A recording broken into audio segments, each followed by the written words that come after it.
சிவகங்கை மாவட்டம் நெற்குப்பை, கண்டனூர், காரைக்குடி அரண்மனை உள்ளிட்ட நகரத்தார்கள் கடந்த 420 ஆண்டுகளாக தைப்பூசத்திற்கு பாரம்பரியமிக்க வைரவேல், சர்க்கரை காவடிகளுடன் பாத யாத்திரையாக பழனிக்கு காவடி எடுத்து நேர்த்திக்கடன் செலுத்தி வருகின்றனர். சுவாமி தரிசனத்திற்கு பின் மீண்டும் நடந்தே வீடு திரும்புவது இவர்களது தனிச்சிறப்பு. கால மாற்றத்திற்கேற்ப தங்களது பழக்கங்களை மாற்றாது, தங்களது முன்னோர்கள் சென்ற பாதையில் இன்றும் மாறாது தங்களது பாத யாத்திரையை தொடர்கின்றனர். பிப்ரவரி 1ஆம் தேதி தைப்பூசத்தன்று பழனி சென்றடைந்து அதன் பின் பிப்ரவரி 3 அன்று மலைக்கோயிலில் காவடி செலுத்துவர்.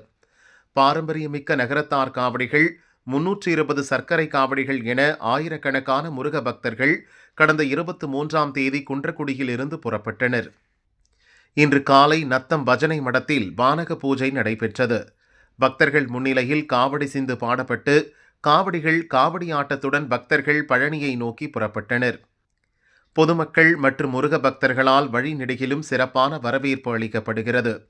செல்லும் இடமெல்லாம் அன்னதானத்துடன் பக்தியை வளர்ப்பது நகரத்தார்களின் தனிச்சிறப்பு.